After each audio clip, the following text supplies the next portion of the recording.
Good afternoon, everybody, and welcome here in this beautiful location that I hope is inspiring for you as much as is inspiring for me.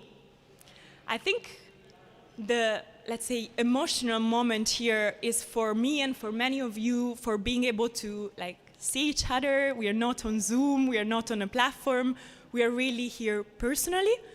I'm Anna Berti Suman. I'm a postdoctoral researcher at TILT, the Tilburg Institute for Law, Technology and Society in the Netherlands, and I'm currently developing my postdoctoral project at the European Commission Joint Research Center on Lake Maggiore, so in a quite beautiful location, but every now and then I still miss the Netherlands. I could come back here thanks to the support of the Netherlands Network for Human Rights Research, which 2 years ago we started discussing this idea of, let's say, an engaging workshop which could include not only academics but also civil society. And in a sense it came true a bit later because the pandemic hit us quite heavily. It was amazing to see the Netherlands Network believing in this project all this time, and also the speakers and the participants to kind of keep following. And in a sense, it's said that here we can be just a smaller number, but it's also amazing that so many can follow from far, especially thanks to, let's say, the live stream. I'd like to thank LocHal and all the library team because they were really supportive, and also they believed in us even more than what we believe we could have. So that's wonderful as well.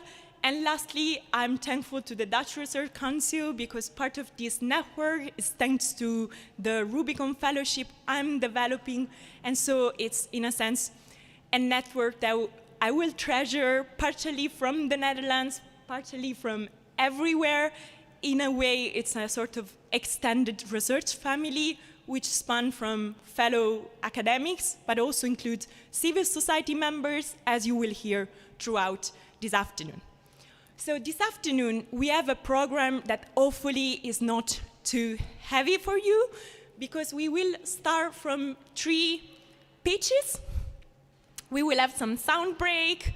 We have some panel from experts that will disentangle with us the concept of the right to contribute to environmental information.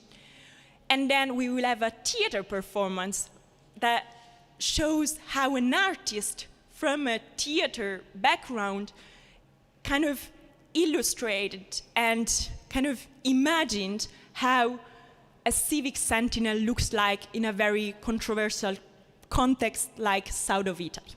And then we will have another panel. We will launch the fumetto, the comics. We will donate it to the library, but I'm sure each of you has a copy, and also from the website of Sensing for Justice, SenseUse, you can also download a free e-version.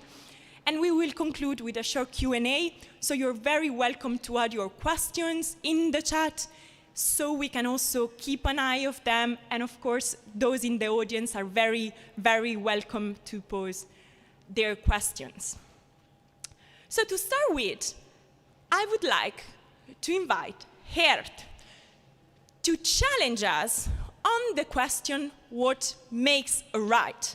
Because if we need to look at the right to contribute to environmental information, we cannot give for granted that we know what makes a right. So Gert, please.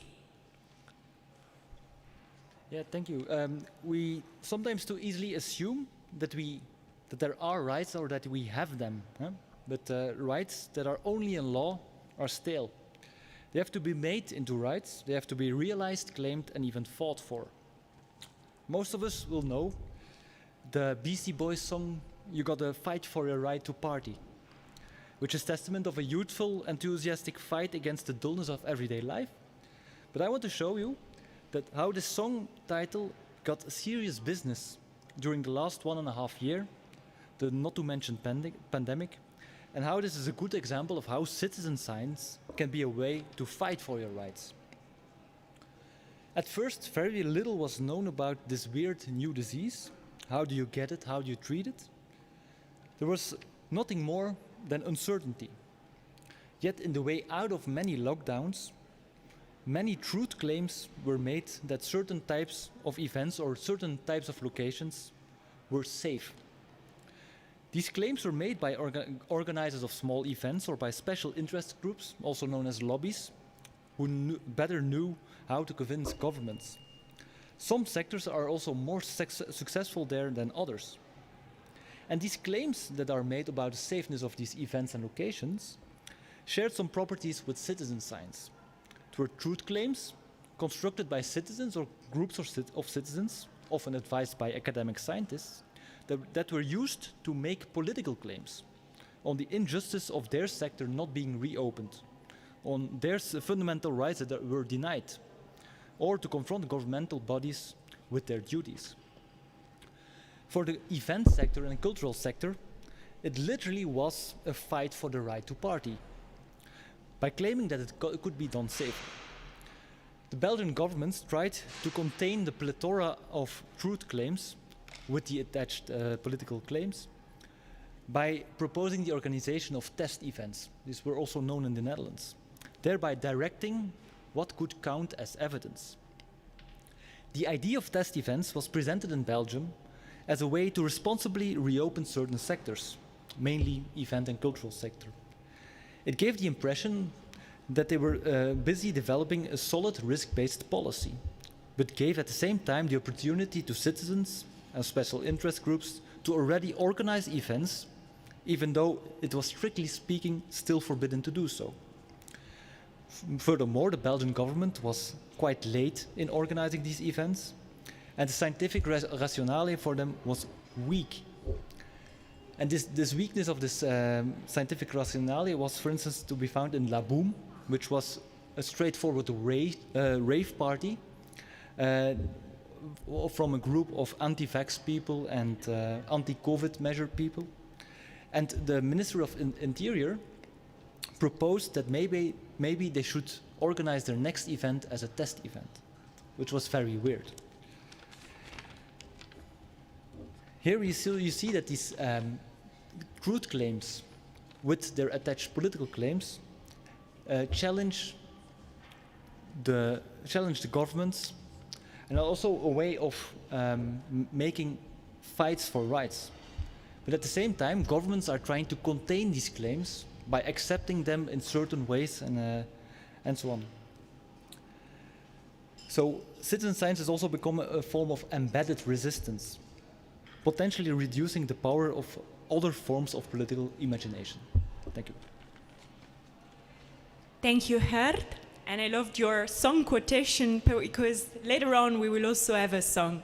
So I would like to, get Jimena ready to share with us what is, from her perspective, environmental information. And we know that this is also another very difficult question because there is no one-way answer to that. But give it a try. Thank you, Jimena. Good afternoon, everyone. I wanted to play a little bit with a question, and when I saw the headlines, what is right and what is environmental information, I wanted to make you think a little bit about who is a right holder and who produces, who shares, who creates, who studies this information. And I wanted that you picture in your minds a few scenes. First one, a dog. A dog is a very famous pet to have at home, but they also have jobs. For example, they help us in rescue missions when there is an earthquake or when someone has a disability, that someone is blind, a dog helps this person walk around. So in a way, the dog analyzes environmental information. It shares it with those with whom he works or for whom he's helping. And in a way, it's not only an object that we can study. He can also be a creator of this information and an actor as part of this information. Another scene that I want you to picture is elephants. Elephants go long distances. studying their environment, developing the knowledge to transfer for the younger ones to survive later. Another example may be plants. We have learned recently that plants partner with fungi to create networks of knowledge, to transfer this knowledge to other plants so that they can prevent that a plague hits them if they are sick, to create defense mechanisms for it, so they don't share only nutrients, for example, they also share information. Another example that's maybe more basic and that's often overlooked is single-cell organisms, because so far I've been speaking of more sophisticated ways of forms of life. Single-cell organisms can detect changes in the environment, adjust their behavior to that, and share information with the other single-cell organisms in the environment so that they can move around their environment. Are these types of information validly accounted for by science or by general public? Do they count as environmental information? I believe that understanding the environment, studying it, trying to follow the patterns and try to transfer this information, share it with those around us, are capabilities that are not only for humans, that we have seen them within an anthropocentric framework, but they are not exclusive for us.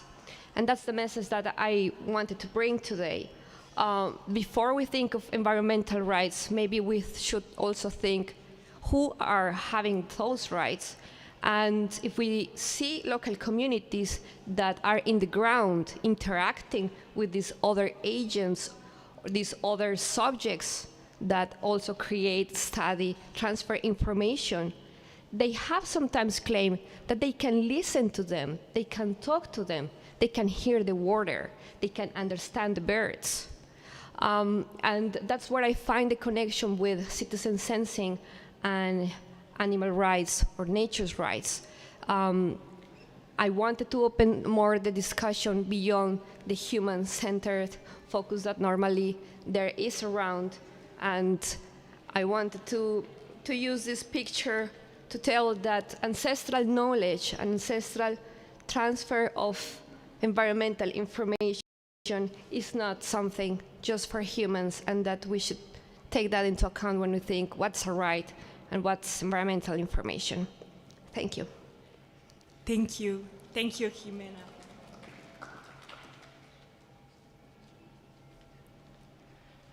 So, me again. And now the tricky question on what are the rights, environmental rights. So, for example, right to a clean environment, right to access environmental information, right to participate in decisions involving the environment for those concerned communities. What is access to justice on matters that relate to environmental decisions? So the question is, what does it mean, environmental rights? And especially, are them still meaningful? So throughout this, let's say, year and a half research, we had the possibility to work closely with communities that have been struggling to access environmental information and try to create information their ways or otherwise. In a sense, they had a sort of distrust towards the official channels for information provision. But they also had a sort of, let's say, distinctive features that made this community different from other ones. There are many communities that would go for other means, for example, political action or demonstration in the street or a citizen claim. But the community we looked at were actually going beyond the traditional rights they were entitled to.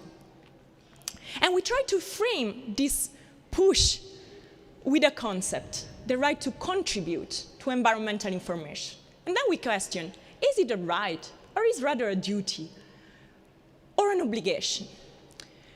And that's, again, we may tend to be too legal here, but these differences matter a lot. So imagine you are walking on a street, close by a river, or biking, and then you see a bunch of dead fishes in the water. What's the first thing that comes to your mind? Calling the authority, calling other citizens, calling a scientist that you know? What would you do? Well, I think the way you would behave matters on your perception on the rights you are entitled to and the duties you have. So if you're a very convinced person that we have all the right to a clean environment, you would feel that there's something wrong and maybe feel very upset about it or angry. And you will try to reach authorities, scientists, other people, and if you see that there is a big wall, you cannot interact with them. And you are kind of a curious, creative person. You may find your way with other people alike to search for information. And one thing we've been very amazed by, looking at the cases we have been following with the Sensing for Justice project, is that oftentimes the people that are more caring, more curious, are really people that do it out of need. We could follow the farmers in Basilicata and the fisherwomen in the Texas Bay, Formosa, fighting Formosa power plant. And in both cases, these were really lay people in the sense that they were doing it because they needed to farm, they needed to fish, and they still couldn't feel okay with themselves. They felt there was something wrong. They felt there was something wrong in how the oil company was dealing with the territory, in how the power plant was dealing with the waters. And so, in different ways and distinctive ways, depending on the context, they started looking for their own information sources. And they started becoming civic sentinels. I will tell you more about the story of a civic sentinel as captured by the comic, the graphic novel actually, because it's not that fun. But one of the things that I reflect upon is that before thinking to citizen sensing or being a civic sentinel as a person that goes around with a sensor, we could start thinking on us as human sensors. In a sense, this year of pandemic made us realize how important are our senses, like touch, smell, sight. And just having these and just valorizing our senses, we become sentinels. Some days ago, I was walking with my dogs, and I saw they were sniffing around everywhere. And they are different from other types of dogs because they have hunting dogs' genes in their blood. They are a mix, but they still are very much like hunting dogs. And so I think civic sentinels are a bit like the hunting dogs, but for good, because they are a little bit curious than the average, and they feel this curiosity and this need to sense. They perceive the environment maybe in a more, let's say, exacerbated way. They feel environmental transition more on their skin. And so they sense. And when they're sensing, they cannot just stay silent. They need to do something with their information. And so they push for this information to be considered, as long as it's valid, as long as it's systemic, of course, but still that some actor, some counterpart, the oil company, the agency, takes care of it. So ranging from Formosa to Basilicata, so from Texas, US to Italy, southern Italy, we saw some trends. And these trends may not be captured by a right, but I think we think that opening a discussion on what would be the adaptation that the legal system should put in place to accommodate for these new information flows from the grassroots should be in place, especially because people already don't feel represented by the ARUS framework, which is based on a delegation of power to the environmental protection authorities, to the government, to those that have the means, are supposed to have the means to monitor for the environment. But in certain contexts, this delegation and this informational monopoly should be challenged, and legal scholars should be entering the debate, as well as social scientists, political scientists, to discuss together how this traditional allocation of responsibilities should be readapted. And so, to conclude, I just wanted to show you that it's like an air quality, this is like my object. It's actually not very new because I was given this by my supervisor like 5 years ago or 4, something like that. And this is very simple. You take a picture to the sky. It's called iSpecs. It's now a bit outdated, but it's very simple. However, it requires a connection with an app, a connection with the phone, which not everyone has. Whereas with the Sensius project, we are also searching for the more genuine way of being sentinel, just with your body, just with your senses, which in certain cases, it's probably also the easiest way and the, let's say, most genuine way to be sentinels. So with that, I would like to open a small guitar break, but just before giving the word to Alice, depending on how she feels now, to illustrate a bit how was the drawing composition that she created. And Alice, as you may have already read, is also the author of the graphic novel. So we'll hand over to Alice, then we'll have a short guitar break, maybe in between, and then open for a short theater monologue. This performance has been created by an actor, wrote by herself. She wrote it inspired by my field notes from Basilicata, south of Italy, a land where there's, let's say, a substantial oil extraction problem, and where people are really struggling with the government, with the private companies, to access good information and assess the effects of this environmental contamination on their own health.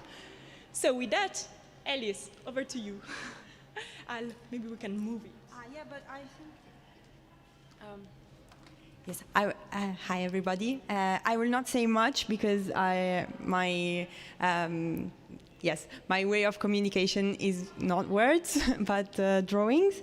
And I invite everybody to maybe take a look at the live drawing maybe later. And because I think images and metaphors really spark our imagination and can further the discussion we're having today and, further. So, thank you.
I was born in Viggiano, a town in Basilicata, region in the south of Italy, with about 3,000 inhabitants.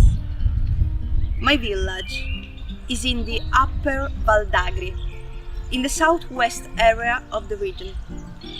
It is a mountain village, and on what is called the Sacro Monte, there is the sanctuary of the Black Madonna. This is the most important sanctuary in the whole region, Every year, on the first Sunday of September, all the people of Basilicata gather in my village to celebrate their patron saint. At dawn, a mass is performed. Afterwards, a procession is assembled, and it accompanies the venerated Black Madonna from the top of the Sacro Monte to the town of Viggiano. When the sun starts to rise, the procession leaves the chapel to slowly and solemnly make its way along the narrow bands of the mountain, from where you can see all the villages in the valley. The landscape is immense, ranging from Calabria to Campania, and as far as the Gulf of Taranto. From up there, in the distance, you are able to see the sea. You can see a precise line that separates it from the sky. In few words, a real painting. When I was little, my grandmother, who never missed a procession, used to wake me up at 4 a.m. so that I would go with her, because my grandmother wanted to be among the first pilgrims to reach the top of the mountain. The Mass is celebrated at dawn, she used to say. She wanted to have, for this great event inside the little mountain chapel, the place in the first row, the one closest to the statue of the Madonna. Every year, on that mountain, she would repeat the same sentence to me. The Black Madonna is beautiful. She has clear, sparkling eyes and dark skin. And she is neither good nor bad, she is much more than that. She dries the crops up and lets them wither, but she also nourishes and protects. We must adore her. You can find her at every house, attached to the wall on top of each bed with 4 nails. With her large eyes, she watches without seeing, witnessing the events of life.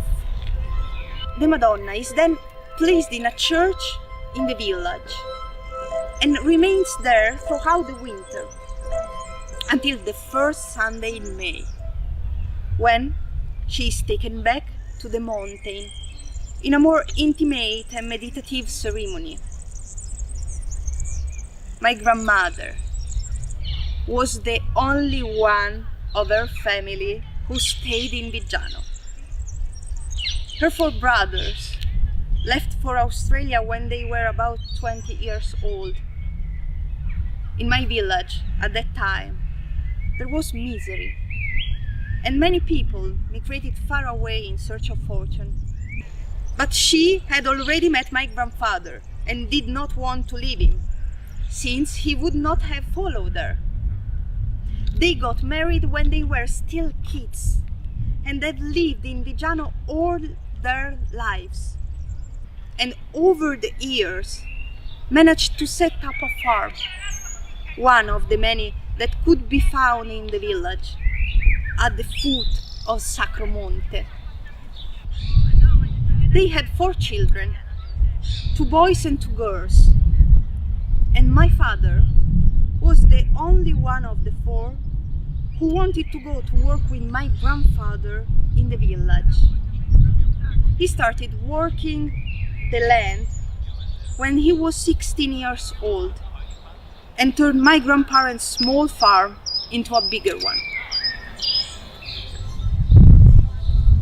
The farm provided the means to my father to be able to raise me and my brother. We had a lot of animals and land to cultivate. We produced ricotta and exported it all over the world. Cultivating the land in my village was much more than work. It was like a song, a moment of gathering. It was culture. cultivating the land was my village. And my father always said that he learned the sense of duty, sacrifice and patience from the land. I remember his hands, hard hands, blackened around the nails and in every fold, hurty hands. And sometimes I go into the woods and sink my hands into the soil to remember him. And it smells different depending on the place, on the time, the season. The soil of my hometown emits many odors. And one of them is a stench that smells like rotten eggs and that the wind often carries throughout the valley. This stench is an unusual presence in my land, a constant presence. It comes from the oil center in Viggiano. The oil center and I grew up together. The story of its nauseating smell is also my story. It has influenced my life, that of my family, and that of all the people who lived in Basilicata. Oil deposits in my region were discovered at the beginning of the last century, and in almost 100 years, many steps were taken in favor of the exploitation of oil in Basilicata. In 1996, Europe's largest oil center was put into operation in Viggiano for the first time. This was a very important event for the region. I was very young, but I remember those years. In my village, they used to say, "Oil will bring wealth, oil will bring prosperity." In a village like mine, where people were used to live in search of fortune, oil was becoming a great producer of dreams and money. America! The youngsters were starting to get new job opportunities, an alternative to the countryside, but above all to emigration. The sons could go and work with their fathers. They stayed on their land and mothers were happy.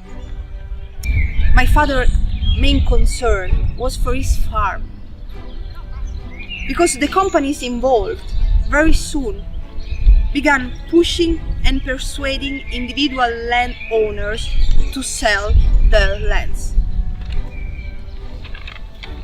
They would come to your house and would ask for your land because they needed to dig, to drill and extract. And in the end, you had to give it to them in exchange for very little money, because in any case, they would drill the land next to you and your field would become full of oil and carcinogenic substances. I remember Filomena taking her sheep to graze on the land near our farm. I loved those sheep, and every year those sheep were less and less and less.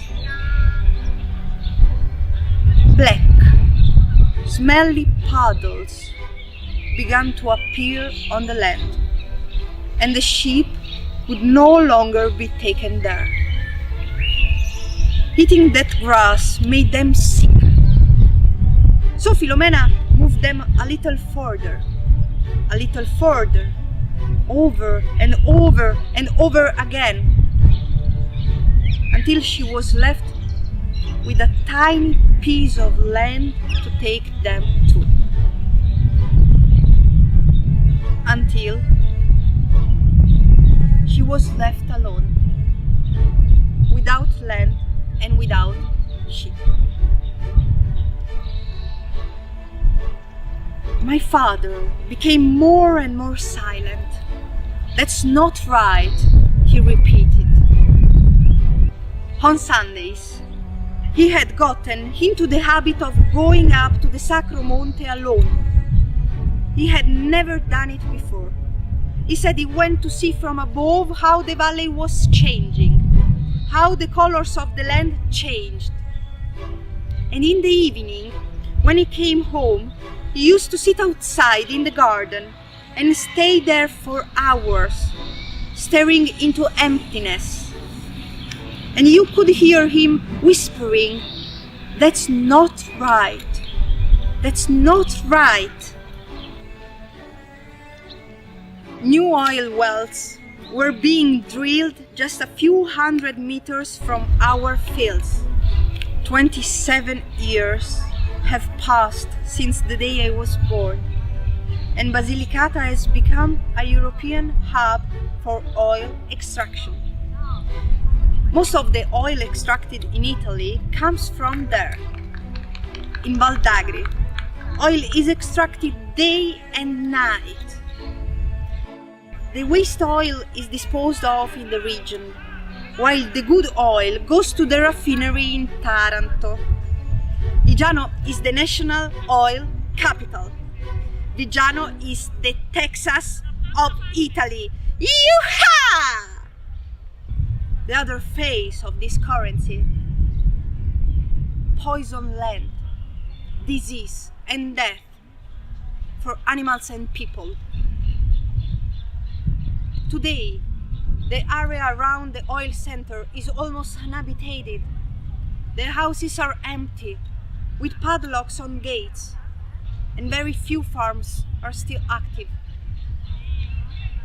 In 2016, an investigation for environmental disaster was opened involving the oil industry, with an allegation concerning the disposal of waste produced by the oil center.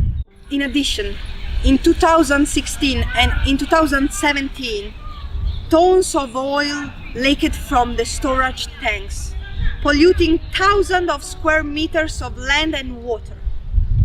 In those 2 years, twice the oil center was placed under seizure, and the activity stopped for a few months due to the serious violation on environmental protocols.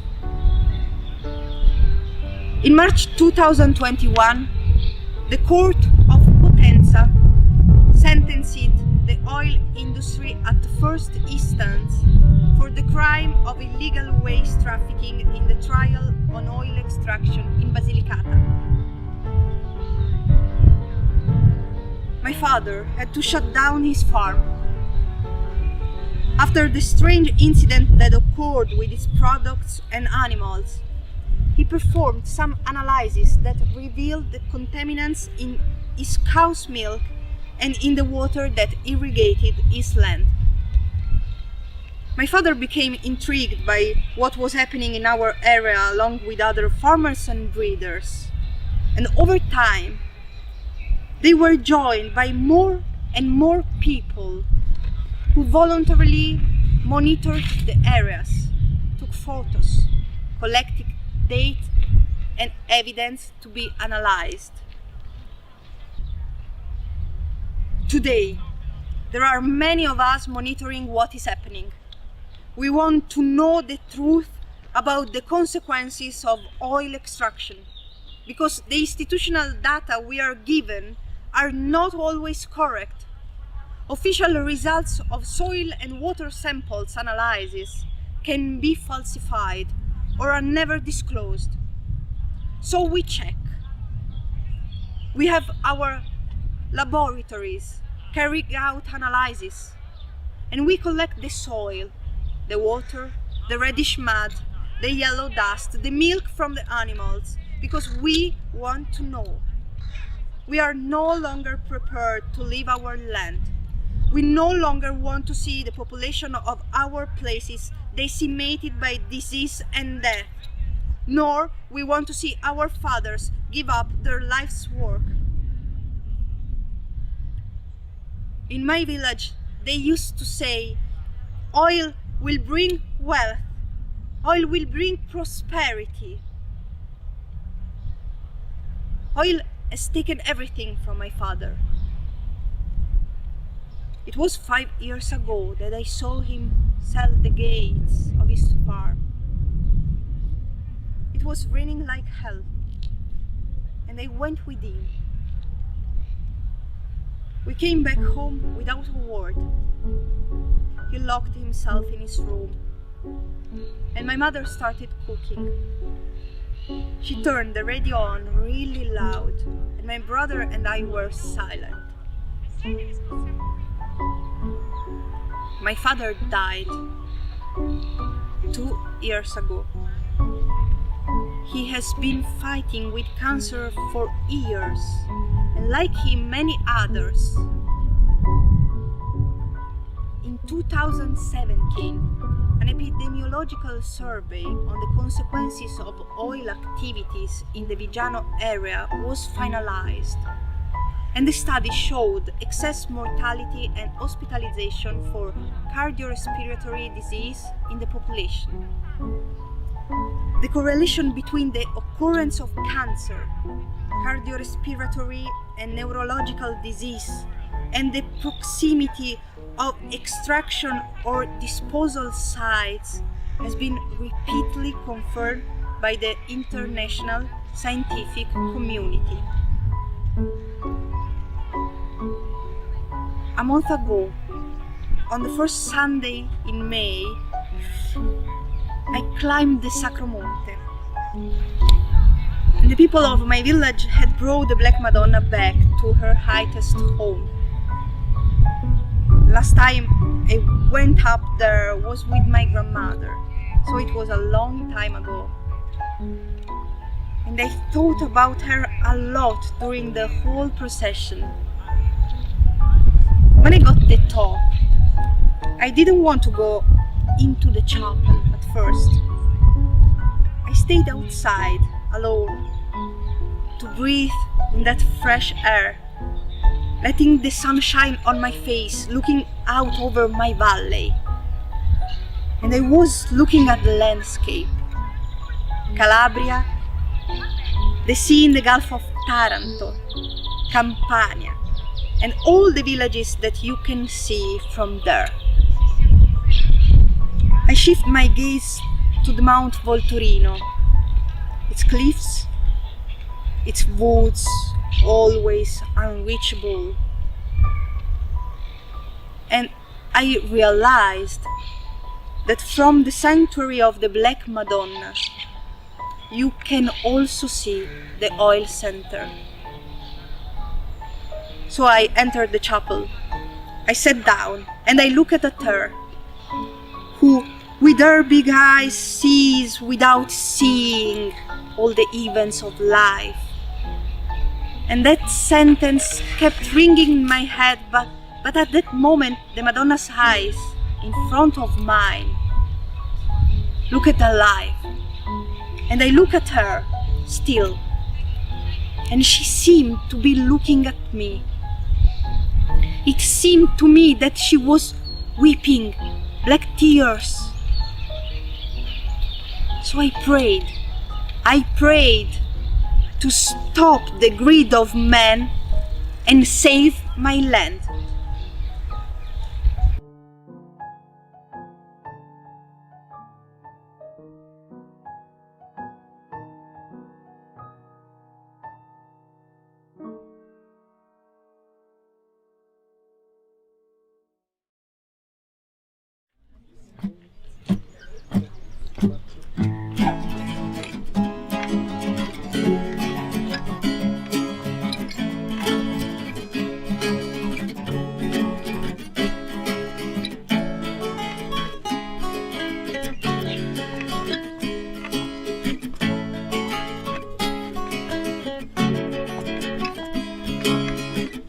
L'acqua si riempie di schiuma, di cielo di fumi, la chimica lepre distrugge la vita dei fiumi, e uccelli muoiono stento, malati di morte.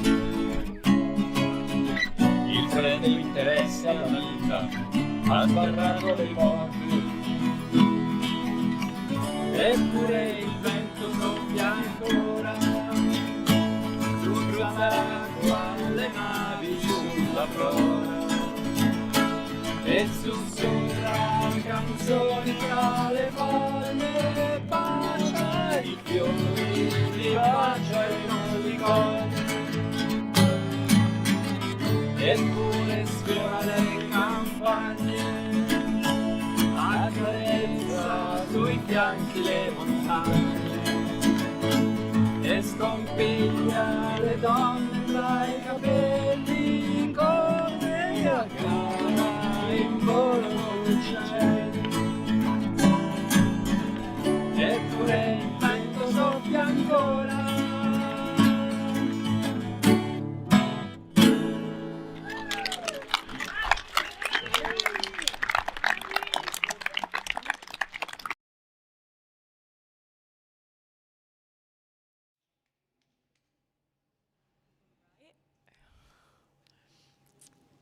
There is a small delay with the YouTube video, so we ensure that this is closed before we start again.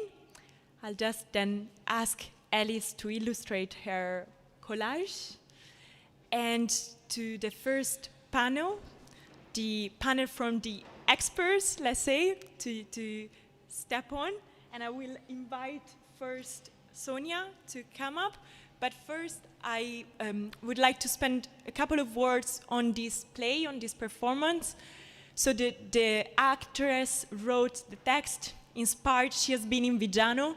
She was inspired by a personal experience, but in a sense, she put her own creativity. But as you can see at the end, we used sources because we thought that using a theater performance still doesn't make us go beyond science. And so we wanted to use scientific sources as well to make sure that this play is also grounded in truth, let's say, if we can speak of a truth. And I'm sure this play would touch close to the, let's say, to the heart and to the struggles of the UDAPT community that Letty will speak about and represent shortly. So I'd like to invite Alice to display her collage. A few words? Yeah. Okay, so usually my medium is live drawing, but for the performance I decided to make a live collage to express the sort of layering of experiences and sort of interventions on the land that's luckily monitored and safeguarded by the Madonna and the civic sentinels that you can see here help her to let's hope bring back the natural aspects of the land, which painted a pretty picture and at the beginning, and then were covered up by the oil and the extraction plants. So yes, thank you. Thank you, Alice. I cannot be ever tired to keep watching how creation and science and, let's say, art and science really meet in this project. So that was a discovery of this Sensuous project and of this workshop especially. So I'd like to invite Sonia to take the floor. And Sonia will introduce us the, let's say, relationship between the right to contribute to environmental information and environmental justice struggles. Good afternoon, my name is Sonia. I'm a PhD candidate at the University of Freiburg in Germany, and I focus my research on environmental litigation before courts in Africa and Latin America. And as has already been said, citizen science, data gathered by citizens, is increasingly used as a source of evidence before courts in Europe and Northern America. But I think, having watched this video now, it's good to talk about Africa, where people struggle with similar problems. So it's important to know in Africa about the specific context, which is that most environmental legislation originated during the colonial period. So it was mainly designed to make resource extraction easier for the occupiers.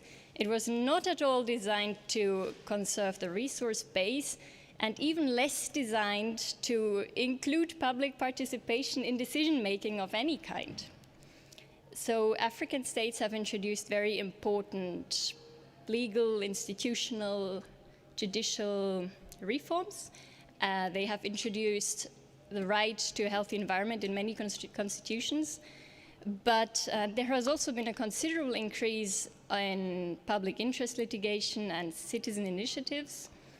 But this colonial heritage still lingers, and you can see it that many NGOs have trouble accessing environmental information gathered by their governments. So there are two issues that I would like to talk about that you have to take into account when you want to use citizen data before courts in Africa.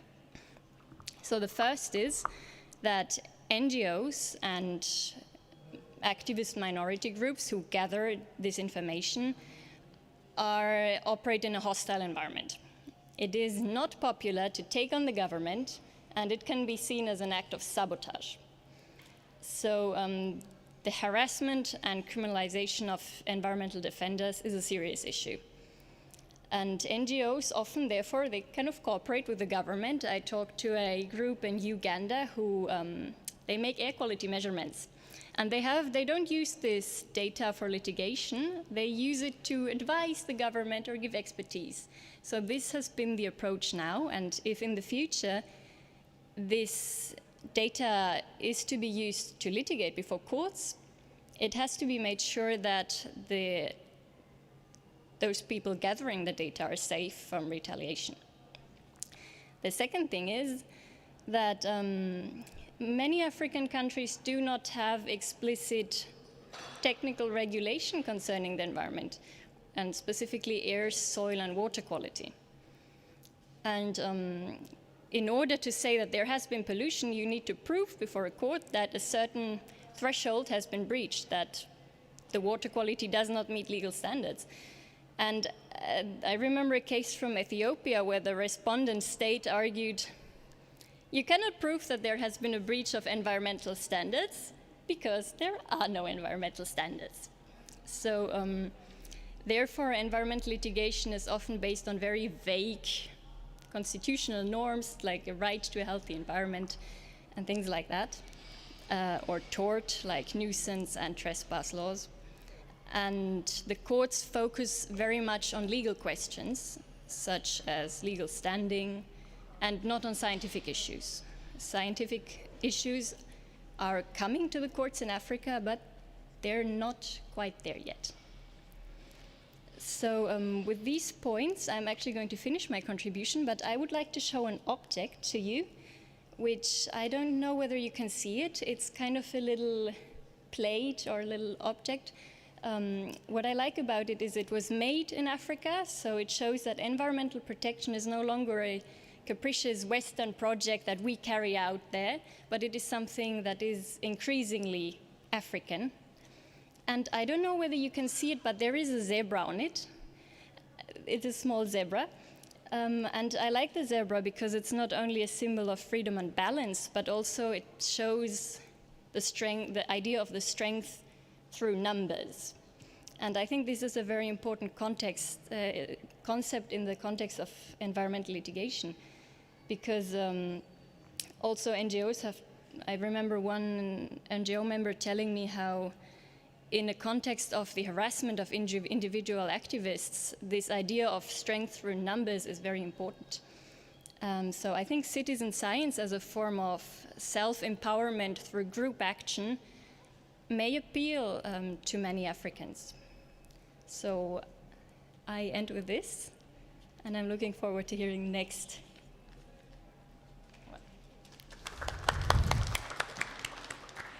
Thank you, Sonia. And you touched upon an important piece of this collage, of this puzzle, which is the use of environmental evidence in litigation. Likely with the Census Project, we could witness the Formosa case, which was litigated in 2019 and was one of the biggest claims won by lay people, based at almost exclusively on evidence submitted by lay people, by fisherwomen and fishermen, And that was really groundbreaking and gave a big vibe and big energy to the community. And now the Formosa, let's say Formosa plaintiffs are multiplying around the world, really learning from this case in Texas to really litigate their cases based on environmental information gathered from the ground when the institution appointed for monitoring over the companies and the companies themselves don't really report what they should. So with that, I would like to give the word to Florin, and she will introduce the, let's say, triggering concept of how social movements perceive the concept of a right or a duty to contribute to environmental information. Thank you, Florin. Thank you, Anna. So hello, I'm Florence. I'm a PhD researcher from the University of Antwerp, and my research focus is on environmental justice and the role of societal actors, and I look at this from a legal perspective, but also sociology of law. So Sonia already addressed a little bit today how citizen science can be important for environmental justice, and I'm going to focus more on social movements today and the right to contribute to environmental information. And in this context, I believe we can look at social movements from at least two perspectives. So the first is social movements can actively advocate for a right to contribute to environmental information, so to include this in legal texts. And the second one is the question if social movements should maybe become the holder of the right, a legally prescribed right, to contribute to environmental information. So as to this first perspective, as it is more a question for sociologists and political scientists, I'm going to keep my contribution a bit limited here. But social movements challenge the status quo in ways that conventional reform strategies do not. So the past has shown us that indeed there is a connection between social movement activism and changes in laws related to the environment. The public discourse of movement activism can result in the political shifts that are actually required to establish a right to contribute to environmental information. What I want to focus a little bit more on today is the second perspective that I just mentioned. Do social movements need to be given a legally prescribed right to contribute to environmental information? When we talk about the right to contribute to environmental information, I think many of us automatically think or we assume that this right would apply to everyone. But we could run into some problems in practice if we would do this. So I wanted to point out that governments might not be inclined to grant this right to just about everyone without any sort of limitation or without any sort of filter. For example, institutions, they do not always believe that the standards that are used by sensing citizens are of a high enough quality, for example. This might be an argument on the institution side to grant this right to only a certain type of holder, or that fulfills certain kind of conditions and can prove that they uphold a certain standard. Moreover, the collection of data is only a first step. The data has to be analyzed before we can call it information. I brought a sort of a drawing here today. It's a pyramid. So on the bottom we can see data. After data, we have information. Data has to be analyzed before it becomes information. And then in the end, we can go to knowledge, so like the know-how, how we're going to continue with this data. And when we have knowledge, we can go for action after this. So I brought this picture just to illustrate this a bit. It can be argued, especially maybe by institutions, that it might not be ideal if everyone just starts sharing their data with the government in a non-organized way.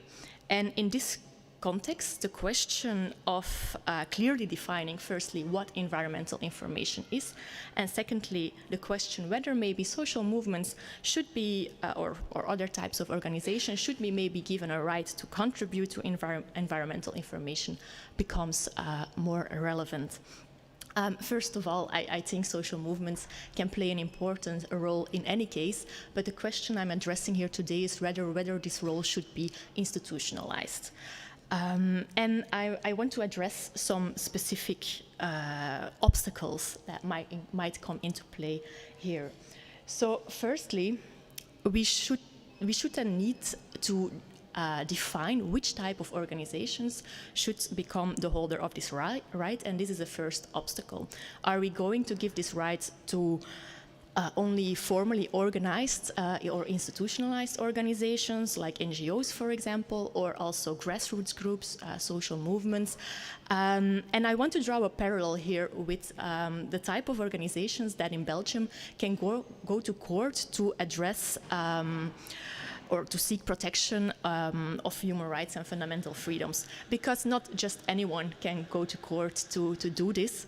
There are certain conditions that have to be met, and I'm going to summarize them as easily as possible. So only a collective action must be instituted by a legal person. This is the first requirement in order to protect a collective interest, and that collective interest has to be of a special nature, which the legal person has set as its statutory purpose. So an extra popularis is not allowed, and these conditions, they exclude less institutionalized movements. So it is made more difficult here to just go to court. It's the question of legal standing that often plays for environmental issues. And if we were to talk about a right to contribute to environmental information in legal text, there would be some conditions also prescribed for the holders of this right. I believe this would be detrimental if we apply it for citizen sensing, because in the context of citizen sensing, grassroots initiatives and social movements, they play a very important role, and this could then potentially mean that citizen sensing needs to be coordinated by some type of movement that fulfills a certain kind of conditions in order to be able to speak of environmental information under the right to contribute to environmental information. And institutionalization of these rights could therefore have chilling effects, and I believe we need to take this into account when we speak about this, and watch out that we do not end up with the same problem we have when people do not feel represented by the Aarhus Convention, for example. I'm drawing this parallel here. The situations are of course different, because adding information is not the same as going to court and using information against governments. But I just want to highlight the issue of what's like. It's not there are obstacles when we are talking about adding a right to contribute to environmental information in legal texts. And then to end my speaking time a bit, I might be running a bit out of time here. I want to address a few other obstacles, but without elaborating on them. Another potential risk that I want to flag is consisting governments that would abandon their responsibilities and transfer the responsibilities to these social movements to gather the environmental information instead of doing it themselves. Also, the question of inequality arises here, because a non-structured collection of data might result in misrepresentation of certain marginalized groups lacking the time or resources to actually conduct citizen sensing. And then lastly, I also want to highlight that a one-answer-fits-all approach here is also not possible. The perception and application of law and also the organization of social movements is really different according to culture and also according to where we are in time. So there are quite some obstacles, and I just briefly wanted to flag some of those. Thank you.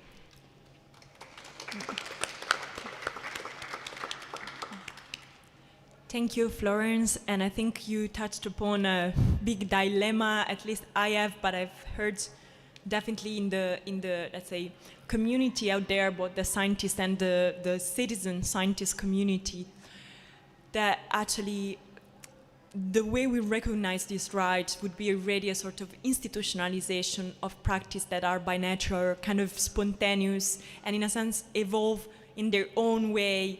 And so any kind of attempt should really be done like really asking and searching to where it's needed.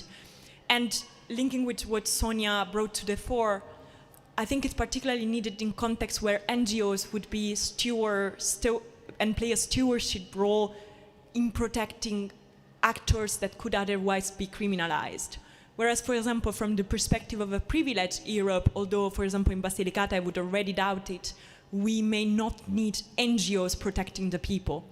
In some other countries, the idea of being kind of having your shoulder kind of protected by an NGO and having a legitimization also legal could be balanced vis-a-vis the government, vis-a-vis courts, vis-a-vis companies, litigation that at times are a bit pretentious, could be balanced in order to ensure that there is also a safety net for these civic sentinels. So I think then the question is how to find a compromise that applies and makes happy both the kind of the communities that are already free to perform their monitoring and to be heard or to claim for them without needing to be institutionalized as such through NGOs, and the needs of those communities that instead are struggling for just being themselves without risking their safety, their legal future, and that's a longer story.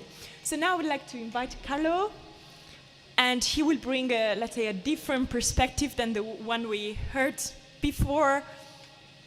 So he will speak from the perspective of a legal scholar, but with a drive for bioethics.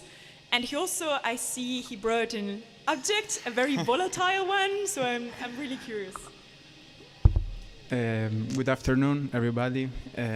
Thanks, Anna, for inviting me to this very unusual and very rich workshop. I brought a leaf because it was the only thing I found it was fitting in my talk, and also, you know, I am a bioethics scholar, so I'm talking about non-material things. So I think I will explain why I brought this. I am currently a researcher at the Department of Legal Sciences at the University of Florence, where I coordinate a research unit on the so-called everyday bioethics and the ethics of science, of which Anna is part. And as I said also last year in the online workshop organized by Anna within the sense use, bioethics has already developed a toolbox that allows to welcome and integrate the idea of citizen sensing, and particularly the citizen sensing related to the protection of the natural environment. Indeed, within bioethics, we can find sub-specialization such as ecology ethics or environmental ethics, whose main goal is caring about the natural environment and therefore working on the implication of pollution, global warming, food policies, agriculture, public health. So the theoretical bridge between ethics and environment is social justice, of course, or in other words, we could say that the environment matters for bioethics insofar as its conservation or restoration can be considered a significant factor for human or animal health. Now, the Sense Use project conducted by Anna aims at filling a gap in the knowledge available, particularly when considering the admission of knowledge, of forms of knowledge that are alternative to that provided by the experts or the representative of scientific episteme. So far, from a legal point of view, it seems to me that such a right to contribute to environmental information, can include at least two main components. The first one is that the information produced or collected beyond the edges of scientific knowledge can be effectively introduced in courts litigation, or more generally speaking, considered by state authorities. despite the gap emphasized by Anna between what is going on in the US and in the European Union, I think turning citizen science into a source of knowledge for courts, it is possible even in our legal culture.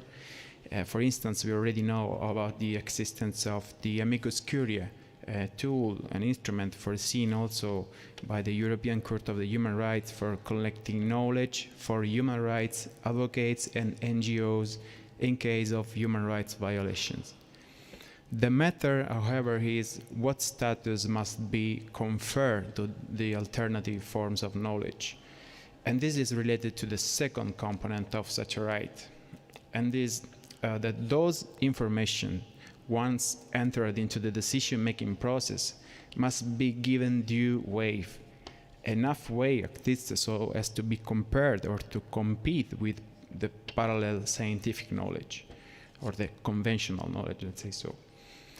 And of course, this raises a series of problems at epistemological level, because the core of the problem, or the issue here consists, in my opinion, in the validity of the information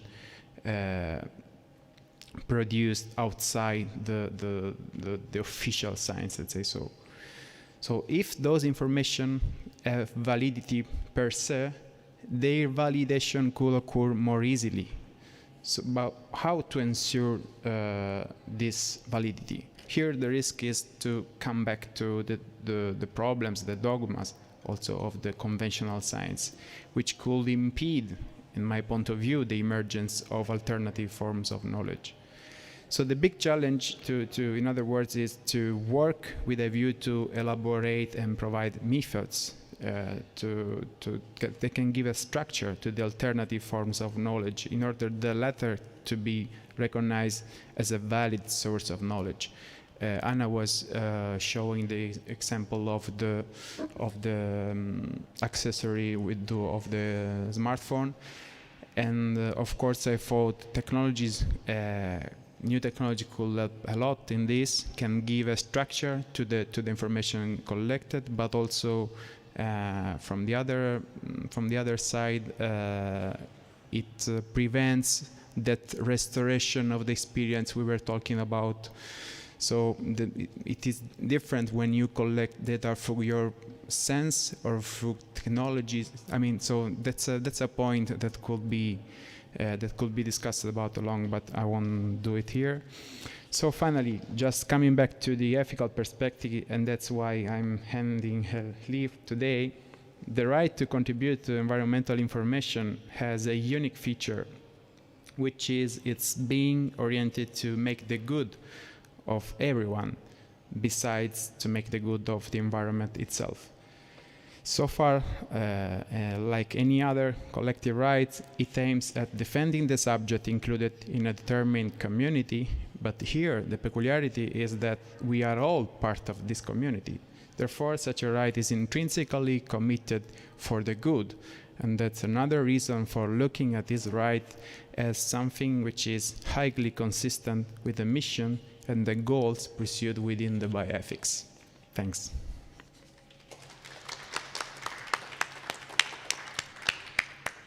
Thank you, Carlo, and I think you touched upon this, let's say, open nerve that I have on this restoration of experience, because I think we tend to forget how sensors we are already without the need of a technological structure, which often is what is contested by, let's say, detractors, people that don't believe in citizen sciences because they think that these kind of are possibly fake technologies that augment realities but are not, let's say, truthful.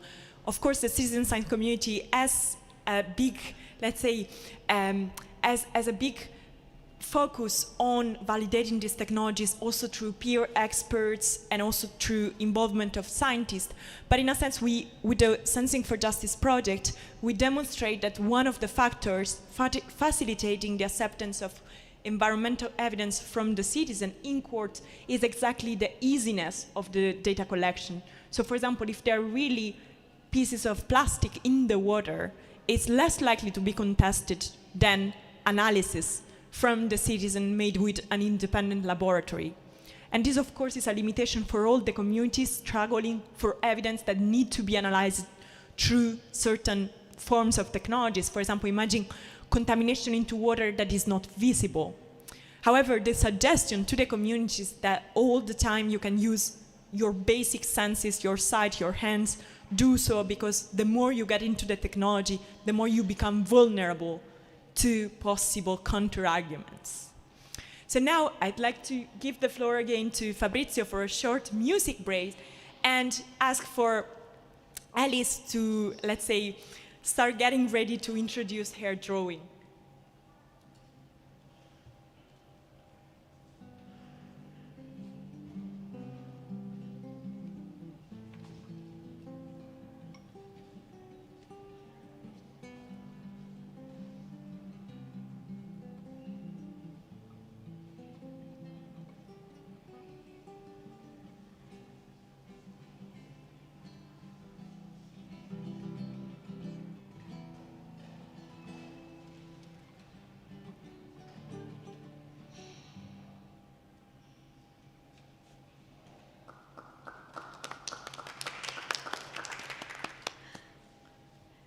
Hello again. So the representation's really simple. Thank you everybody for introducing us to your researches and so on.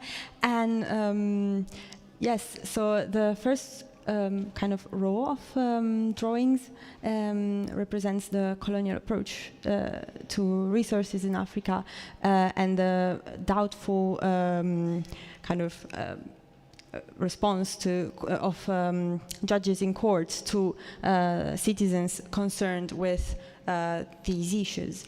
The second one, I was really inspired by the kind of data processing which becomes knowledge. So I kind of did a drawing of a meat grinder, which, I don't know, made me laugh.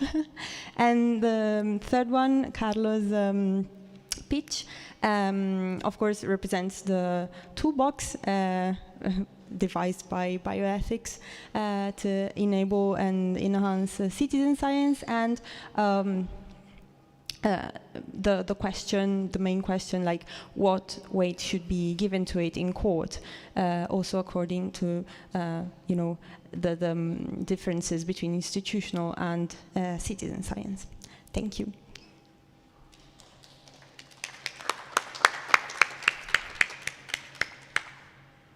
Thank you, Alice. Now I'd like to move to, let's say, the last panel of this afternoon, which is, let's say, the inclusion of the perspective of, let's say, citizen representing struggles, representing communities. So I'd like to give the floor to Davide, who has, let's say, two hats. He's both a rebel with Extinction Rebellion Milan, and this is why we met each other, well, almost. And also, he's a historian and a teacher of history and philosophy in a high school, which also gives him another role towards, let's say, environmental discussions. So the floor is yours. Okay. Thank you very much, Anna, for inviting me. Hi, everybody. So I would define myself more as a philosopher than as a historian, but thanks. Yeah, so the object I brought to introduce myself, actually I forgot it, but if I already had with me, so is this, which is like a, like a portable knife, which reminds me of how few things we need to live. We don't need that much that we have. We just need few easy tools we can live, and so the rest is superfluous. So. Yeah, so I now will shift from the technical aspect of citizen science, civic science, and I will focus more on the cultural aspect, because this is what I do basically. As a teacher and as an activist, I try to produce culture, which is environmental culture, and awareness. So the point to me, my point today is that despite the availability of information that we have, we might have them or we might not have access to information which is fundamental for our environmental and justice fight. But yeah, there is also another problem to that, which is the cultural aspect of it. So as a teacher, I see that my pupils, my students have so much information to access to, and maybe they also access to them, but they don't have the tools, they don't have the culture to give the right value to them and to act based on what they are able to learn. So this is an aspect of the problem. And as an activist, also this is the same kind of problem, because what we try to do is to create a social synchronized consciousness about what we need to face. And so information itself is not enough. We need also some kind of cultural paradigm shift, and some stimuli which struck awareness and try to change the motivation which moves people acting, the lay people, the normal people which are not technicians, to give value to this kind of information which are produced in so many different ways. And as an activist, as an Extinction Rebellion activist, our focus is also on trying to provide suggestion on how to update the democracy, the deliberation process which decides how our world must be run and must be led. And our proposal, which is not our proposal, but we participate in a wider movement, is the Citizen Assembly. Citizen Assembly is basically a kind of, is a technique, is an update to democracy, I like to call it that way, which is able to give the opportunity to the people to actually participate in our democracy, because the representative democracy is not able to represent the actual needs of people anymore in this world where, information can be so much manipulated that the consciousness of people is sadly most of the times not consistent with how actually the world is going. So, and in Citizen Assembly, the role of people awareness is crucial, because if you don't have people which are which are informed, if you don't have people which are aware of the problem, which have technical education about the problem, and if you don't have a public which is also aware of the problem, you cannot have like a function, a process, a deliberation process which works, which is actually able to to give importance both to the needs of the people and to the scientific and technical aspects of the problem which the people are called to face. So if you don't know what the Citizen Assembly are, I cannot explain very easily in a few words, but I really suggest you to have a look at it, for example, through Extinction Rebellion website or other organization which deal with it. I have time, yeah? Just 2 minutes, okay. I will try to be very synthetic, very short. Basically the idea is to select a random group of people which are actually representative from a statistical point of view of the population which is involved in a specific problem. For example, we in Milano, as in the Pianura Padana, we have a problem of air pollution. If you have to solve the problem of air pollution in the Pianura Padana, you have to assemble like a group of people which are representative from a statistical point of view of the population involved in the problem. And then you lead them through a process of education on the problem from a scientific and technical point of view. And then there is a deliberation process, which is based on consensus, I think it's called like that in English, consensus method, which is not based on the vote of the majority, with the will of the majority, but is based on synthesize a solution which makes everybody agree about how to solve the problem, which is a very long process, but it has the specificity of being forever. The decision you make it cannot be reconsidered later on. So this is the idea. So it's in between direct democracy and representative democracy, although it's in a different ways. And I think this is very close to civic science, because exactly we need to move the source of power, and power is both political deliberation and providing and interpreting information. So the power is both there and in these two places. So if we really want to have a democratic society, a more democratic society which is able to tackle the problems we are facing right now with the environmental crisis, ecological crisis, we really need to move the source of power towards those parts of the society which are able to really give the right place to the right needs which need to be considered to choose the solution, the ways we are going to deal with the problem, basically. So, yeah, thank you very much, and I think that's it for me. Thank you, Davide, and I think you touched upon an important point, which is like actually the possibility to explore synergies on specific matter of concern between forms of civic monitoring and civic assemblies, because also civic assemblies are maybe more known to people as an assembly in history is something that has been, let's say, recognized, legitimized, if you think to, you know way better than me, but it's something that in our history we have from the past. And civic science is something that you would say it's a bit newer, but actually if we look at the root, it's also not that new. The other point I would really want to stress is this link you made between information and action, and the fact that one of the important points is that we act upon the information we gather, and this is maybe the essential function of a right to contribute, which is where it becomes a duty. So once you create a civic initiative and gather information, also for respect to the people that actually support you giving information on their neighborhood, there's really need to act upon. Either no need to act, which is also fine, it's a good evidence of no need to act, or acting on the basis of what we found.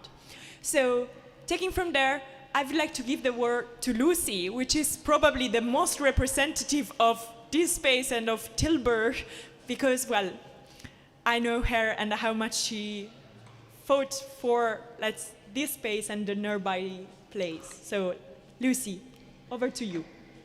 Thank you. I'm Lucy Bathgate, and I live here about 35 years in this town. And when I came here, I noticed that there was no streaming water. Strange. Why is this town here? So I gathered information, and I found out that there were 35 streams here in this town, but all of the streams were they have done them away. We are standing now in a building that representative the industrial period, and people who worked here, I asked, why did you do the water away? And they said, then we have more place for industry. Logical. Well, there was nothing there, and I started to long very much, because I remembered how much I learned from my grandmother next to the water. And I was really longing, I was so much longing that I was starting to write stories, because that was the only thing what I could do. So I was starting stories about fountains. I know towns like Aachen and other towns who don't have water, but they have fountains. So let we have fountains at least. So I gathered stories from people, and I put them on a website, and then people started to contact me. People from the water board, from the authorities of water, also companies, and so when I started to write stories was 11 years ago maybe, but then 7 years ago, a group of people gathered around the stories and the longing of bringing back streaming water. And the stories already gave in words an image of how this town could be transformed to a town. You see here a fountain that is shaped from my necklace. So it's a place where you can eat ice cream, be relaxed, tell stories to each other, tell stories like this place, and meet each other. So that dream of having again streaming water attached other people, citizens, of course, but also people with experts, with knowledge, people from authorities. And I asked them to go with me on a kind of travel from 1 year, and we had 3 questions. Where was the water here? Because there were 35 brooks. And we found that. It took about 3/4 of a year, but we found a map with all the streams on it. And at that moment I will never forget, because then I was crowding on the floor with the person who found it in the archives. And before my eyes was the town, this town with streams. And when you've seen it, once you've seen it, you can't put it out of your system. So, is there someone who gave me permission? No. I notice now that I never asked me that question. I think I give me myself the license to act, because we need the water. We really need the water. We need children to play. And now, after 7 years, the first stream is in the town. It's not far away from here, just 7 minutes, 10 minutes walk. There's a park. And in that park, about 600 meters long and 200 meters like this way, it's near the railway. It's called the Spoorpark, the railway park. There's water. And in that water, sometimes in one moment, 150 children play. But is it safe? Is it healthy? So now is the third thing. We as a group, at this moment we are a group of people, we care for that water. We care for it and we look after it, that it's safe to play in. And that's really a national innovation. Also the authorities I invited them, and sometimes I had to ask and beg for them, come, we need your knowledge, we really need it. We are doing this, come, help us. And they said, but we are the authority. Normally people come to us and ask something and give a plan, and we say it's good or it's not good. And I said, but here is different. We really need you. And we also read the other one, the authorities. So it's always a combination of people who care, who can look every day or every week. And when it's hot, now it's not so hot, but when it's really hot and it's above 27 degrees, we have to look every day, because maybe, there are, but all together, the 7 people who are my volunteers together, and behind that, the second group is a group of experts. When we see, so it's not only sensing what you see, it's also sensing what you don't see. I didn't see water here in this town. Sometimes we don't. I learn also all the people who work with me together because we don't know everything. We really see also the things that we don't understand, and we keep them. We talk about it. We ask questions. We ask questions also to the experts. Sometimes or in a lot of cases, they don't know the answers. But little bit after bit, we all together, what did you say? Knowledge. We gather knowledge. And I'm really very happy that we did that. And maybe it gives license to act to more initiatives like this, working together in the 3 kinds, not only citizen science, but also companies, because they have a lot of knowledge, and also authorities. Thank you.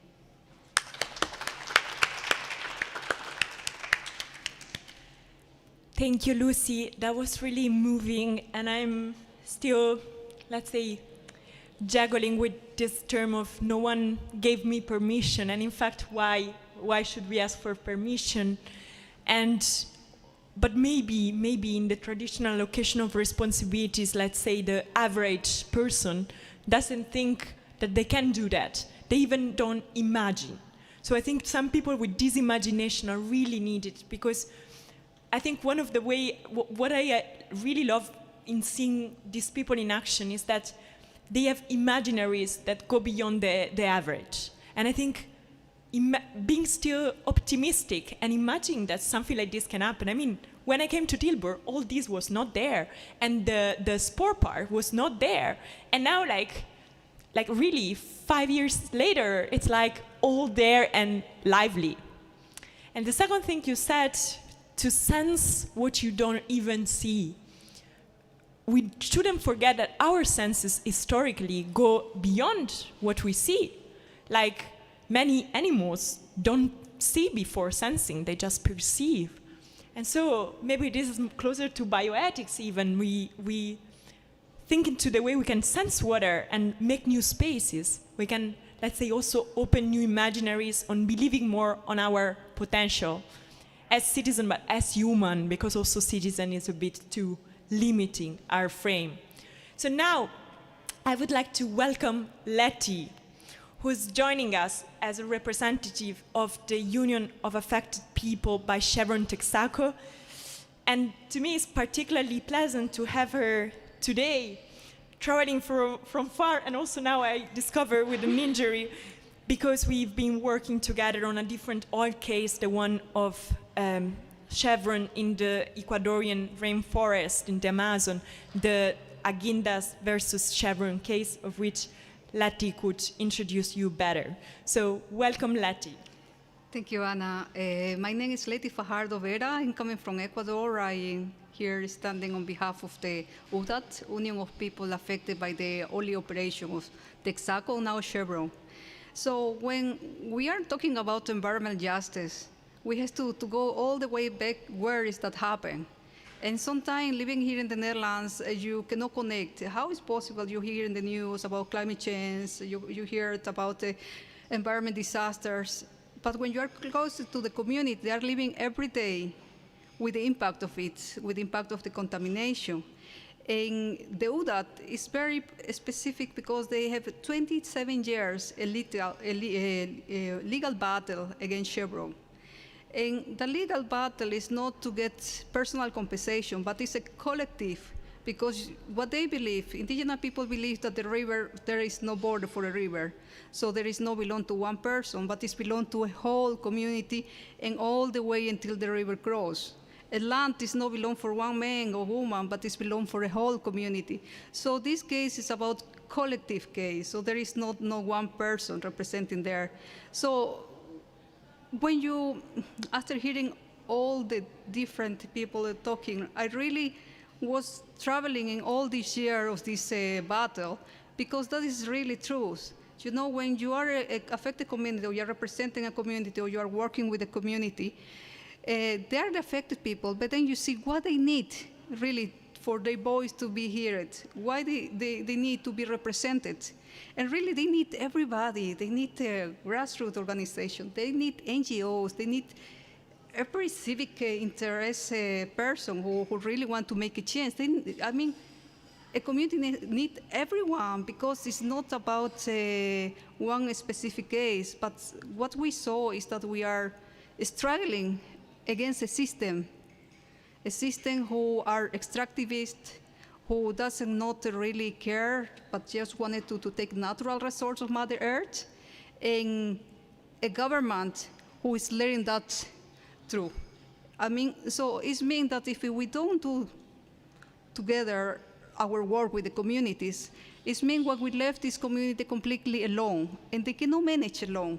We have seen with the UDAT, and if it was not for the solidarity, like from Anna Berti, what she representing in 110,000 people around the world, I was not standing here. But still, you know, we were talking about a specific subject, what we move off. So I bring this colorful book, because the struggle is very dark, the struggle is great, and it's very heavy. So what we saw that if we don't put music, if we don't put art, if we don't put color, we will not make it, because, you know, a legal battle is long. in the meantime, people have to live, they get to have strength, they have to laugh, and get this energy together to keep it going forward. So in this year, we learned that the children have to learn the songs, traditional songs or songs from outside, but they had to sing. The people who wanted to paint, they could paint. They wanted to write histories, they wanted to write history. So all this is a combination to the struggle. So if you think, what have to do this Amazon affected community with us here in the Netherlands? Well, have to do a lot, because while struggling is going on there, this Chevron, and I think like Shell here in the Netherlands, and other big transnational organization, they have a way that is almost impossible to compare with community, because the asymmetry of power is so unfair. Community does not have the resource to go to a court. Community doesn't have the resource to keep a battle for almost more than 27 years. So what we see is that the battle is very, very difficult. So it's a long term. And I was listening what remote sensing is doing. I was listening about what people can do it with. You need to have evidence. And that evidence, if people have the knowledge and wanted to share with the community, really this is so important to share this evidence, because the community doesn't have that knowledge. What we have done here with the good organization of the Netherlands is to learn the community, how they can use it like a drone. Because if you are going to a court because of a case, can be of contamination, of mining, of illegal mining, the first thing they ask, come with a lawyer. The second thing is, where is the evidence? So these two things are important, I mean, for the people researching this case. That working together is the only solution to have some kind of the more power to this unfair asymmetry of the corporations. Our case is still here in the Netherlands, for the one who doesn't know, because Chevron have sued Ecuadorian state, because he let all the affected communities. There are 30,000 families, there are more than 400,000 hectares contaminated.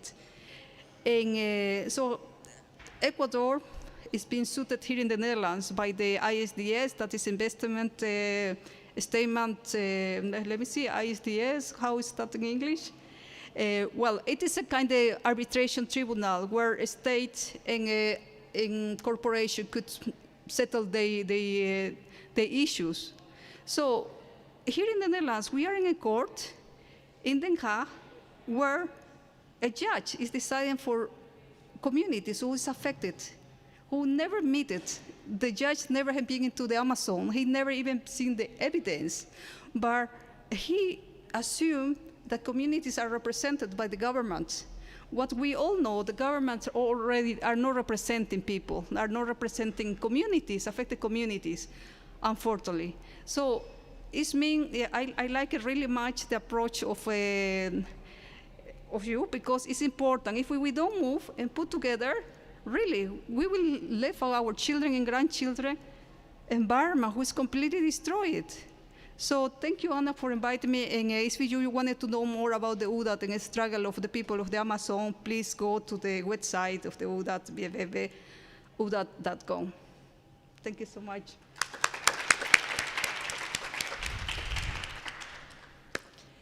Thank you, Letty. And I think you hit a great point, that is, especially when environmental struggles are so long, we need to keep up the energy and the enthusiasm. And one way is exactly to engage art. And I think through your words, I can also, let's say, move towards the last part of this discussion, which is why we decide to make a comic, why we decide to create a graphic novel. I'd like to also invite Alice to come over here and maybe take a copy, so we can also keep it in front of you all.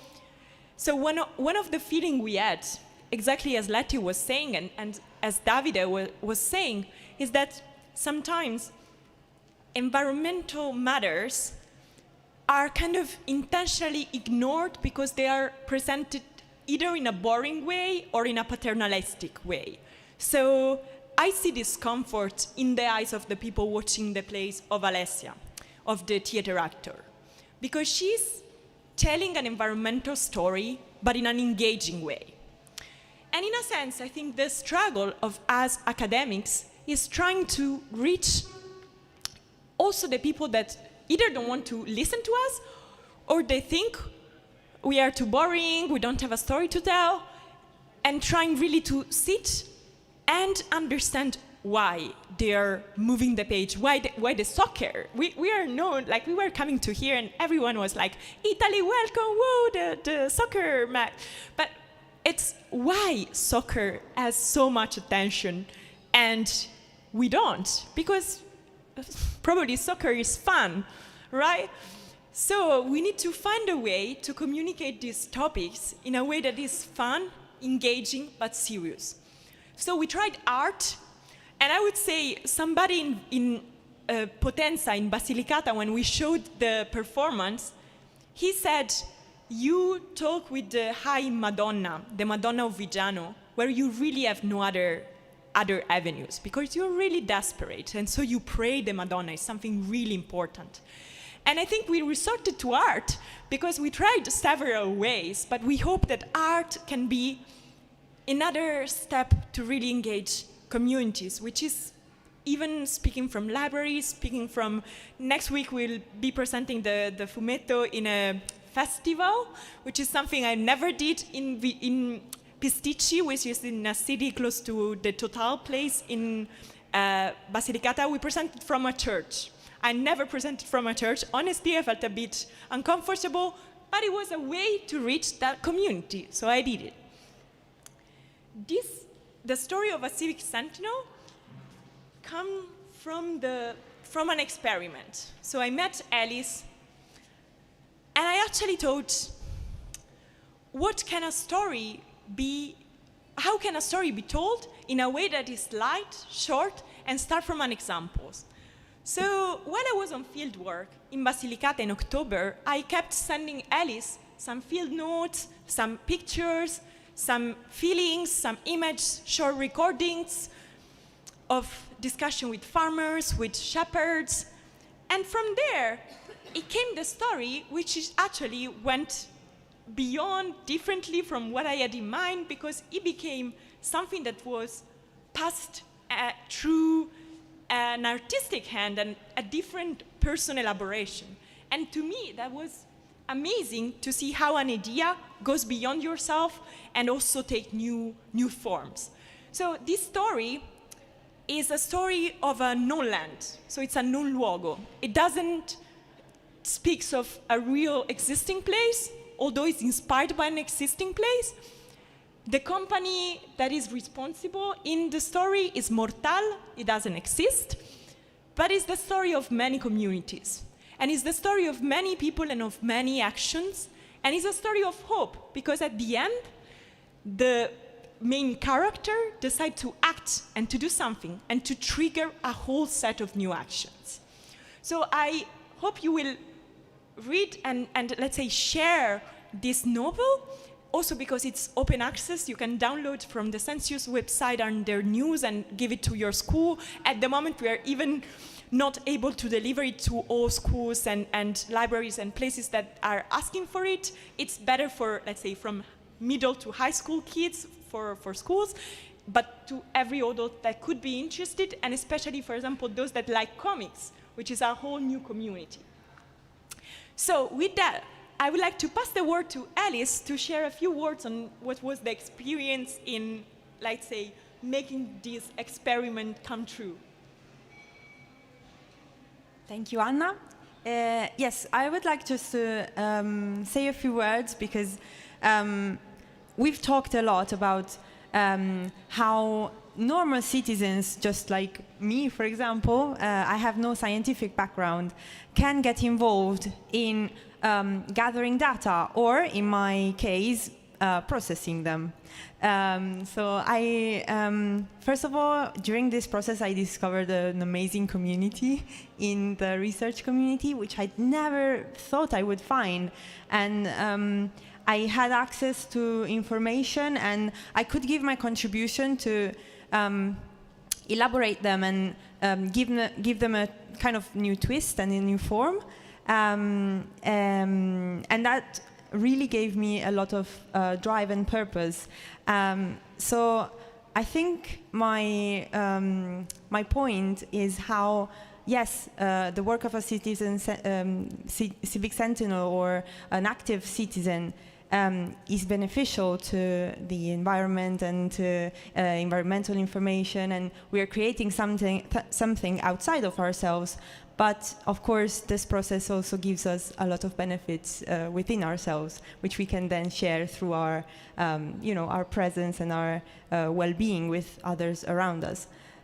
So yes, maybe just thank you could be a good word for the work that you and we now all do. And yes, thank you.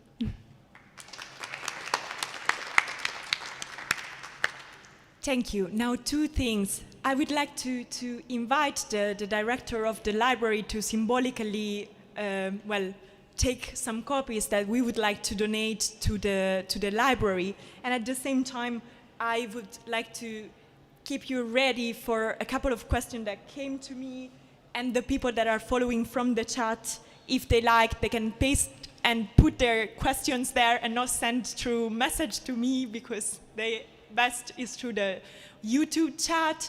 And so welcome, and let me move closer to you.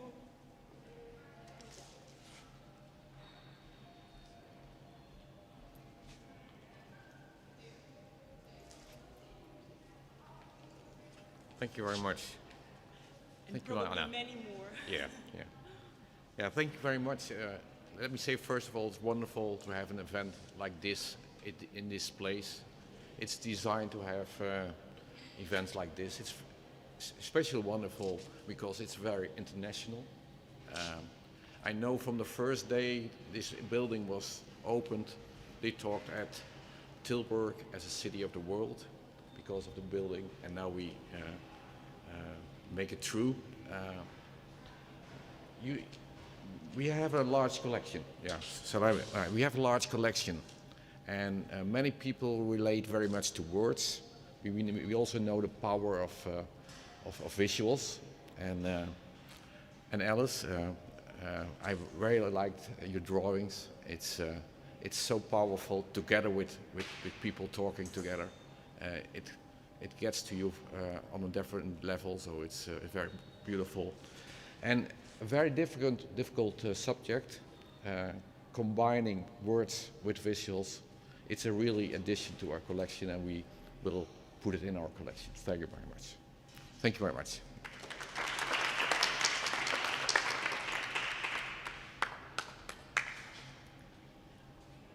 All right, so I think I will address the first question on the let's say to all the speakers and the audience, and whoever wants to pick it, please do, and try to address it, like, let's say in around 2 minutes, as we are almost over time. So the first question is how artistic expression, which also engaged activism, can in a way change behavioral perception. So how, in the frame of the question, I'm elaborating it a bit because 2 questions were going in that direction.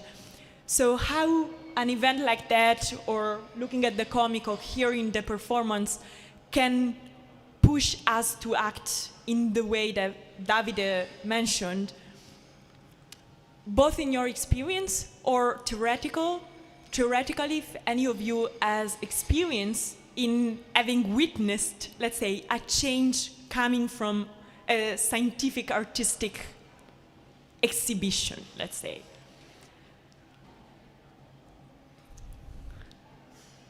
Yes, sure. Just very quickly. I think yes, unfortunately. I think it's better to speak from the mic. Okay, so I think this is actually very important as an activist in Extinction Rebellion. I think Alice can also confirm, because people who are fighting these battles are often seen as, you know, sad, depressed, complaining and bothering people. So, which is, of course, is not, but this is, at least in Italy, it's how are we perceived most of the time. So I am speaking for my country. So I think art is very important because it's very attractive, it's seducing, it's engaging. So we need to occupy the space of people's attention, but we cannot just use our information and our allegation, although correct and legitimate. We also need to create a regenerative space in their mind, which is stimulating, which is creative, and which is engaging, and people would think, okay, I want to be part of this, not only because it's right, but also because it's beautiful, because it's fun, and because it's a better way of, you know, spend my time in a fruitful way. So this is that's my great. answer. Lucy, please. I think we would need to become a bit influencer for good, which is a big struggle because we tend not to be in these channels, whereas being more in these channels, we may be able to have more impact. So Lucy. I have an example. You noticed already that I really believe in imagination. In the time that I had my dream and my stories, there was a singer who said, can I make a song about your dream? And she made that. And at the end of the song, we come here. You can. It is in the song that you come with the train and you go to this station and you go out of the station and you see a fountain. Now it's there because of that song, because the town planner heard that song and he said, Lucy, we can't have no fountain anymore. We should. So, the power of imagination. Great, great. I love both examples. I think it's art in a sense is imagination. So let's see where all this will bring us to.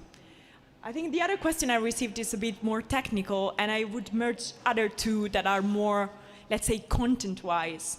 So why do you think people perceive a strong disconnect with the law, given that every time we are asked to elect, so the sort of channels, the ballots, the elections should, let's say, create this body that would represent us. However, today, this person hearing said, I see a lot of disconnect between those that are representing us and those the community. So why don't you step and go into the political? Why don't you become the person to be representative of us?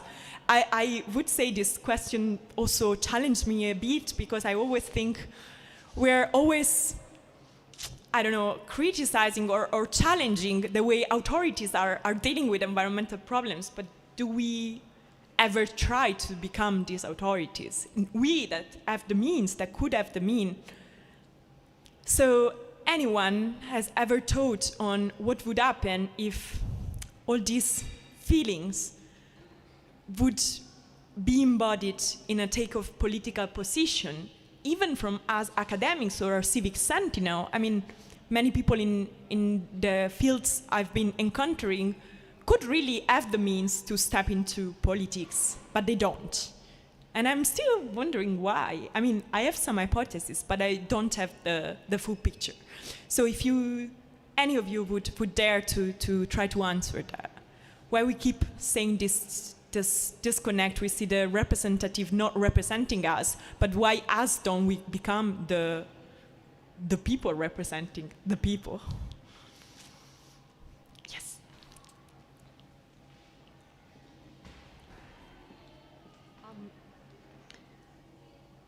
I worked for the government before. I worked in policy making. I worked as a private lawyer. I'm also an activist, and I am a scholar. When I worked for the government in my country, it was very clear that the capture of the state by very powerful actors, corporate actors, but also Other forms that are less legal or that are openly illegal, like in my country, drug traffic, are big barriers for people to believe that elections or the institutions that make the state are the place for political action.